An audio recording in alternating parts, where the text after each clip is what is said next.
বন্ধুরা, সোমা কিচেনে সবাইকে স্বাগত। আজকে আমি আপনাদের কাছে একটা নতুন রেসিপি নিয়ে এসেছি, মাছের রেসিপি, রুই মাছের সর্ষে পোস্ত। তো চলুন রান্নাঘরে যাওয়া যায়। আমি রান্নাঘরে এসে গেছি। আজকে রুই সর্ষে পোস্ত বানাবো। এখানে আমি রুই মাছ নিয়েছি, এরকম করে রিং পিস করে কেটে নিয়েছি, আর পেঁয়াজ কুচি, আদা রসুন বাটা, আর টমেটো, কাঁচা লঙ্কা, আর এখানে সমস্ত গুঁড়ো মশলা, তেল আর জল নিয়েছি। আমি এবার গ্যাসটা জ্বালিয়ে নেব। কড়াই গরম হয়ে গেছে, আমি এখানে মাছ ভাজার জন্য তেল দিয়ে দেব।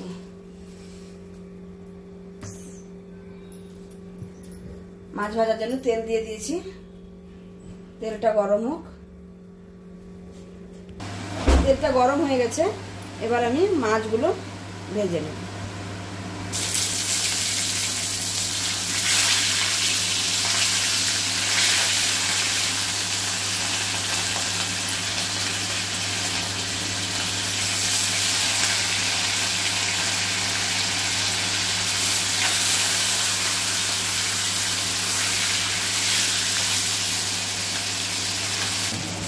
এখানে মাছ ভাজা হোক, আমি ততক্ষণে এখানে পোস্ত আর সাদা সর্ষে নিয়েছি, হলুদ সর্ষে যেটা বলে, সেটা বেটে নেব।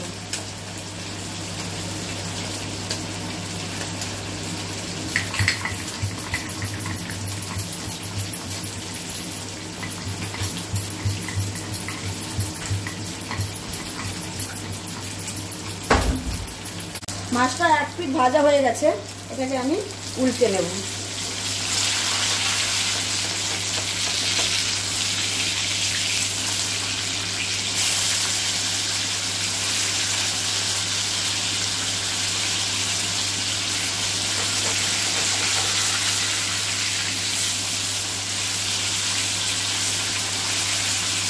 মাছটা ভাজা হয়ে গেছে, উল্টে নিয়েছি মাছটা।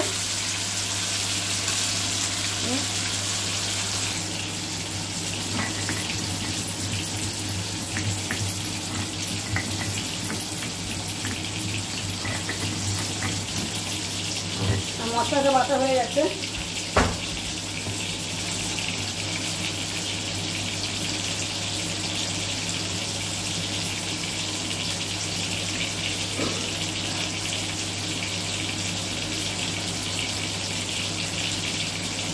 মশলাটা বাটা হয়ে গেছে, এখানে আমার মাছটা ভাজা হয়ে গেছে, আমি তুলে দিচ্ছি।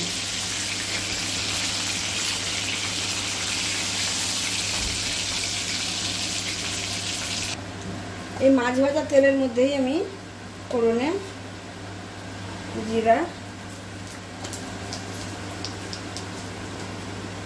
আর পেঁয়াজ কুচি,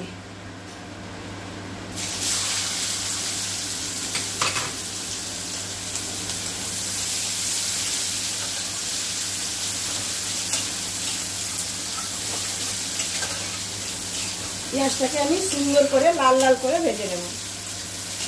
দেখুন, আমি পেঁয়াজটাকে সুন্দর লাল লাল করে ভেজে নিয়েছি।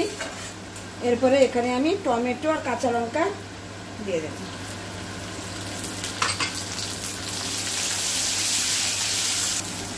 এখানে আমার টমেটো, কাঁচা লঙ্কা, পেঁয়াজ সব সুন্দর করে ভাজা হয়ে গেছে। এবার আমি এখানে আদা রসুনের পেস্ট দিয়ে দেব।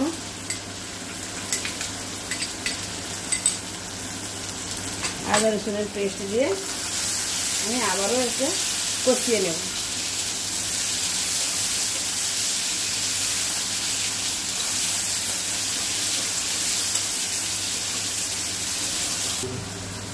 এখানে আমি লবণ, হলুদ, লঙ্কা, কাশ্মীরি লঙ্কা নিয়ে একটু জল নিয়ে এটাকে মাখিয়ে নেব।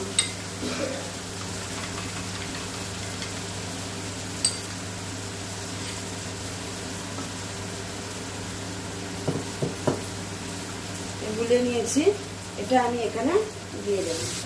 আমি যেটা মশলাটা গুলে রেখেছিলাম জল দিয়ে, ওটা আমি দিয়ে আরো 2 মিনিট কষিয়ে নেব।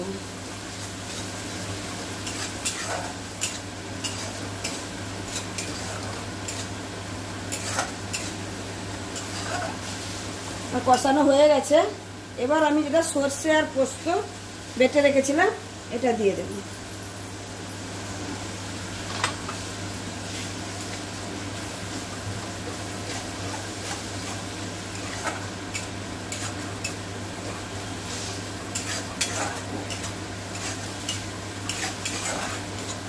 সর্ষে পোস্ত বাটা দিয়েছি।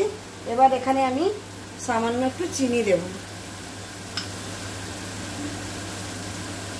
একদম সামান্য চিনি।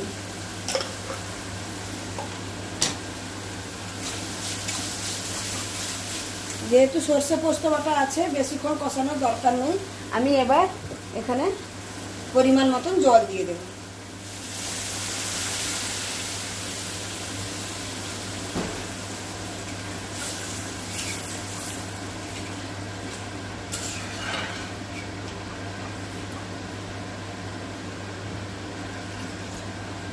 এবার আমি জল দিয়ে দিয়েছি, জলটা ফুটে গেলেই আমি মাছটা তুলে দেব।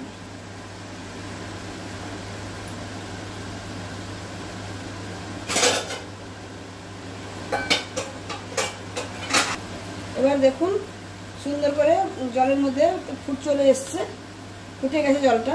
আমি এবার মাছগুলো দিয়ে দেব।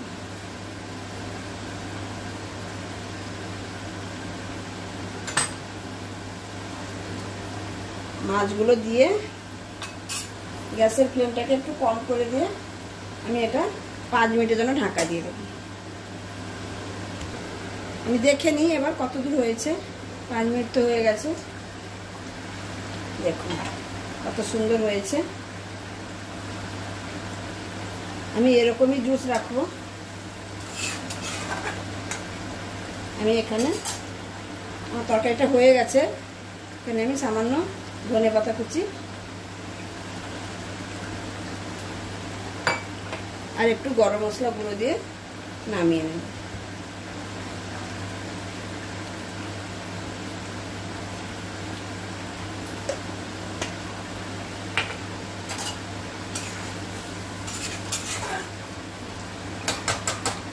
এটাকে আমি এবার নামিয়ে নেব। এটাকে আমি নামিয়ে দিচ্ছি।